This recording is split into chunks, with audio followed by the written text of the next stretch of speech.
I became a woman only after my entire family died. Now I live terrified someone will expose me. Okay, so this happened last night. I opened my email. New message. No subject. First line. I know your old name. My throat tightened. You know that feeling when your stomach just drops? Yeah. I checked the sender. Unlisted domain. I tried reply. It bounced back. My hands went cold. I stared at the line. I mean, how? And here's where it gets worse. Attached was a background report with my photo and my dead name in bold. There was a second page listing 8 procedures, insurance codes, and dates. The envelope in my mailbox earlier was already open. My heart raced. Whoever did this had details nobody should have. I grabbed my phone and paced the kitchen. What do you want? Another email arrived. Meet me tonight, or I tell your clients. My leg bounced. Where? Back came a street corner and a time. His tone in the message read smug. You think I'll show up? You will, or watch your life burn. I stared at the timestamp and swallowed. Why are you doing this? Because secrets make money. The third email changed everything. It linked to a private folder. Inside were 42 screenshots of my Instagram stories, my gym check-ins, and a note file titled August 14th to present. 3 times weekly. There were 6 voiceless clips of me leaving my building, stitched together into 1-minute loops. At this point, I'm done. I called the non-emergency line and waited. The dispatcher's voice stayed neutral. What's the threat? I gripped the counter. He's blackmailing me. He has my records. Her tone went careful. Did he threaten violence? He threatened to expose me. That's not a crime. Paper rustled on her end. If he extorts money, that's different. The message says meet me, or he ruins me. The content is about disclosure. We can't assign a unit for that. Then what am I supposed to do? Document everything, she said. Don't go alone. Consider contacting an attorney. The clinic coordinator picked up on the second ring. I heard typing. Pulling up your chart. Her voice tightened. I'm so sorry. Were my records breached? It flagged 2 access attempts this month, 4 days apart, both from outside the network. We've reported it. How many files? Her voice went thin. 9 in total. Since when? Since March 3rd. 3 times weekly patterns. I pressed my forehead to the cabinet. I can't breathe. The compliance officer will call you. We're notifying every patient. What if he releases this? A muffled sigh. We're required to inform law enforcement and the state board, but the internet moves fast. The patient advocate leaned forward, her face serious. If you meet him tonight, you're at risk. Persons who escalate to stalking often escalate further. She didn't blink. One more contact could become a physical encounter. I nodded, my jaw clenched. So I should hide. Her voice went firm. No, create a plan. Public location, backup, recordings, set boundaries. Do not go alone. The detective on the hotline took notes, her pen tapping the table. Here's the legal reality. Threatening to reveal factual information about gender history isn't extortion unless tied to a demand. If he asks for money, we have leverage. I just stood there thinking. If the system won't help, what now? I mean, what else could I do? Part of me wanted to run. Part of me wanted to end this. Now, I know what you're thinking. Don't go. Right. I opened my laptop instead and started building a plan. I screenshotted every email. I mirrored the folder to an encrypted drive. I messaged 2 people who knew pieces of me but not the whole. My therapist and the neighbor who feeds my cat when I travel. I knocked on Erin's door and waited. Hey, I started, trying to steady my voice. Weird favor. She leaned on the frame. You okay? I need you to be nearby in 20 minutes. Her eyebrows rose. Nearby where? I held up my phone. Public corner. Lots of lights. Do I need to bring pepper spray? Just be eyes. She studied my face. What's really going on? I swallowed. Someone's messing with me. She nodded once. Text me the spot. I'll be across the street. As I walked back, I drafted a message to my therapist and flagged it urgent. I kept it short. Meeting blackmailer. Public place. Recording. Safety contact set. If I don't check in by 10, call 911. You know that feeling when your heart tries to crawl out of your chest. That. I zipped my jacket and slipped my phone into the inside pocket. I set my voice recorder and tested it. I tucked a tiny keychain camera into my tote. The time on my lock screen ticked closer. And that's when it happened. A new email pinged. Change of plans. Different spot. The wording carried a familiarity that made my shoulders tense. Now, I know what you're thinking. He's watching. Then he added a line that froze me. Wear the blue sweater. The one you wore at your brother's memorial. My hands they started shaking. Nobody living knew that sweater. I deleted old photos years ago. I looked down at my chest. I was already wearing it. How? I grabbed my keys and hurried to the elevator. I checked the hallway mirror. The corner of the collar had a small pull, the same one from the service. My eyes stung. I couldn't breathe. I forced a long exhale, shut my door, and stepped into the night. I crossed the street and kept moving. I kept my head level. I scanned doorways, without turning. I approached the new spot, a bakery's lit window casting a square of warm light on the sidewalk. Erin texted that she was in position. My leg bounced. I slowed near the bench. I kept walking past the bench and looped back once, then twice. Erin texted again. I see a guy in a gray cap. My shoulders tightened. A shadow peeled from the alley and stepped into the bakery light. He smiled, like he knew me. My hand hovered near my tote. He nodded at my sweater. Nice tribute. My jaw locked. Who are you? He scratched his cheek casual. Someone who knows you. What do you want? He checked the street. Privacy would be nice. I stayed near the window. Not happening. His voice went bored. Fine, then let's do business. I angled my phone toward him and shifted my stance. He clocked it and laughed. You recording me? I blinked slow. Why would I? He leaned closer. Breath minty, voice low. Because you need me to say the words. My stomach twisted. Say them. He lifted a folder. You're going to pay me. I kept my face blank. How much? He glanced up at the bakery clock. 15,000 by tomorrow night. My hands went colder. And if I don't? He tilted his head. I send your dead name to every client, neighbor, and vendor on your invoices. He tapped the folder. Emails too. Say it clearly. My voice stayed flat. His eyes flicked to my phone pocket. You transfer 15,000. I keep quiet. He smiled small. You hesitate, you lose your life. A gust hit, and I fought the urge to step back. What's your endgame? He shrugged. Monthly. You make good money. I kept breathing measured. And if I go to police? He grinned. You tried that. They told you disclosure isn't a crime. I swallowed. You've been watching me. He looked almost proud. Since August 14th. Across the street, Erin shifted, hands in her coat. I locked my knees. Why the sweater comment?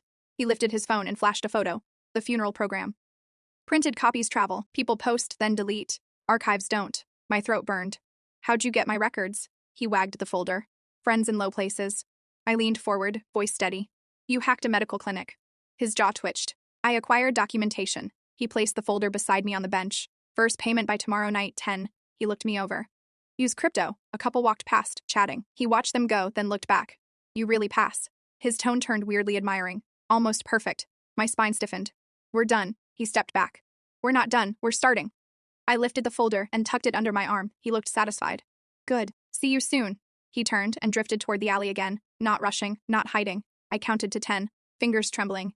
I texted Erin one word. Walk. We moved in opposite directions. Two strangers leaving a bakery. 2 blocks later, she met me at the corner. She studied my face. Who was he? I exhaled slow. A problem. She opened her palm. Keys. Your place. Let's not talk here. I handed over my set and we walked without speaking. I slid the folder onto my kitchen table. I opened it and stared. He'd printed my life. Procedures and dates. Photos from streets I thought were empty. A balance sheet he'd guessed from public filings. Erin hovered. Do you need water? I shook my head. Need proof. We sorted through pages. My leg bounced, uncontrollable. Erin's voice went careful. What's the play? I straightened a stack. We bait him into more, she nodded. You've got demand on tape. I tapped my pocket. Clear as day. My phone buzzed. Therapist replying, do not meet alone again. Send recordings. Call 911 if he escalates. I typed back already escalated. He wants monthly. I'll send files. Erin touched my elbow. Look at this. She pointed to a page listing 42 screenshots with dates. She lowered her voice. He's been outside a lot. The heat rose in my chest. Then cameras go up tonight. Erin nodded. I know a guy. We started moving. I booted my laptop and transferred the audio to a cloud folder. I created a share link and copied it to an email addressed to the detective hotline. I attached 3 photos of the folder's contents and described the demand. I hit send. My fingers tingled. Erin texted her friend about cameras and motion alerts.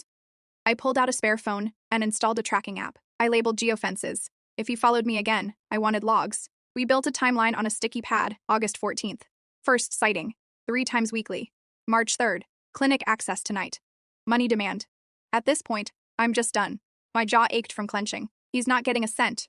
The phone rang from a restricted number. I clicked speaker. A woman cleared her throat. Compliance at the clinic. Her voice was tight. We isolated the breach path. Erin folded her arms. How? The woman continued. A contractor with temporary credentials. He pivoted into 9 files. He exfiltrated PDFs. My nails bit my palm. Name him. We cannot disclose at this stage. My voice went rough. He met me tonight. He demanded 15,000 by tomorrow night. Paper rustled on her end. Then that's extortion. That's actionable now. I sent recordings to the detective hotline. Good. She paused. We're filing with the state board tonight. We'll support any prosecution. I stood, grabbed the folder, and pulled 1 page free. My breath hitched. There's a mortgage worksheet here. Erin leaned over. From where? I pointed to the header. My lender. Erin's eyes widened. He's got multiple sources. I felt my leg bounce again. He built a net. My phone pinged new email from him. Subject line, clock, body 24 hours. Tick. Erin leaned closer. He's nervous? He's pushing. I typed slowly. I won't pay. He replied within seconds, brave. Let's see if your clients like surprises. Erin squeezed my shoulder. Do not feed him. I locked my screen and stared at the wall. I unlocked it again and opened the hotline email draft. Part of me wanted to disappear. Part of me wanted him caught. Now, I know what you're thinking. Bring in the professionals, right? I typed fast, then called, then waited. A detective picked up on the second ring. His voice was clipped but calm. You have a demand recorded. I set the phone on speaker. Yes, clear demand. Paper moved on his end. We can run a controlled meet. Aaron lifted an eyebrow. What's that mean? The detective laid it out like a checklist. You push for cash, not crypto. Public place, heavy cameras. His tone went firm. We'll be there. You do not go alone. You do not leave with him. My shoulders dropped a fraction. He wants $15,000 by tomorrow night. Good. The detective sounded satisfied. Email him that cash is all you can do? Tell him you refuse crypto. Aaron nodded, already typing a list. He continued. We'll stage at the transit hub. 9 tonight. My throat eased a little. I typed the email to him, carefully casual. I wrote that I could pull cash by evening. I wrote that my bank flagged transfers. I asked for a pickup at the transit hub. He responded within 1 minute flat. Fine. South entrance. You'll hand me the bag. Alone. My leg bounced under the table. You'll get the bag, I wrote. But public. No alleys. No cars. He replied. Thumbs up. Aaron looked at me. We tell him the amount is in the bag. We put marked bills with a tracker. I rubbed my palms on my jeans. Do we even have a tracker? She smirked. The camera guy has toys. The detective texted an address for pre-meet briefing. We grabbed coats and moved out fast. The office was a borrowed room above the hub. 2 officers arranged printouts and maps. A tech clipped a tiny tag under the tote seam. He lifted a handheld screen and watched a dot blink. Stay within the cameras, the team lead said. Stand by the coffee kiosk and wait. Aaron tested the recorder and checked her phone. The lead addressed me without softening. You'll offer the bag, then step back. We move when he confirms the demand again. If he grabs you, drop and yell. My heart kicked hard against my ribs. What if he runs? We'll follow the dot. He tapped the screen. And the cameras cover the exits. The clock slid toward night. I pulled on my blue sweater again. Aaron squeezed my hand once. Hard. You've got this. Her voice was steady. I nodded and walked toward the escalators. The transit hub hummed with commuters and music. I planted by the coffee kiosk under bright lights. My phone buzzed once with the word, ready. He appeared at the south entrance like he owned it. He wore the gray cap again. He spotted the tote and gave me a lazy smile. You brought my money. I kept my face blank. You brought your nerve. He drifted closer, eyes steady. Bag. I lifted it halfway. Say the amount again. He rolled his wrist, bored. 15,000 monthly forever. You'll ruin me if I refuse. Obviously. His smile barely moved. Take it. I extended the straps. He grabbed, then paused. Turn around. No. I kept my feet planted. He laughed and jerked the tote harder. He pulled, and I let go. He spun away, cradling the straps. Officers surged from 2 sides at once. He bolted toward the turnstiles. Fast. Aaron moved past me. Phone up, filming. 2 officers caught his arms near the gate. He twisted, wild and wordless. The tote hit the tiles and slid. They pinned him carefully and cuffed his wrists. I exhaled so hard my knees wobbled. The lead approached me, hands visible. You okay to ID him? My voice came out rough. Yes. He nodded once. We heard the demand. You did great. Aaron joined us, breath quick. He's furious. I stared at the man on the floor. He glared up without blinking. His voice went hot. You set me up. I met his stare. You set yourself up. He thrashed once more and then sagged. The lead turned to a sergeant with a nod. Book him for extortion and stalking. We'll add intrusion, pending the warrant. The words landed, and my shoulders finally dropped. I pressed my palms together until heat sparked. Part of me wanted to collapse. Part of me wanted to keep moving. They walked him past us toward the exit. His lips peeled back. I'll torch you anyway. The sergeant didn't look at him. No, you won't. You're done. At the station, I repeated everything again. The detective printed a receipt for the tote cash. He slid it over, marked bills, logged. Your recordings match the statements. I signed and rubbed my temple. Who is he? The detective checked his screen. Contractor from the clinic's vendor. My mouth went dry. The access paths. Yeah. He glanced up. He bragged. He thinks he's clever. Aaron sat beside me, silent and alert. The detective's voice went grave. We found 9 patient files on his drive. We'll notify each one tonight. The state board is already involved. My chest felt hollow, and then steadier. Will he get out fast? Maybe on bond. He didn't sugarcoat it. But the extortion is on tape. That matters. We left the station near midnight. The air outside felt sharp and thin. Aaron touched my elbow gentle. You need food and sleep. And you need to tell someone. I stared at her. You want the truth? She nodded. All of it. We walked to my place and made tea. I told her my whole story in plain words. I told her about loss, procedures, and all that silence. I told her I almost ended it once. Her eyes softened. You're here now. And you're not alone tonight. My throat burned, and then eased.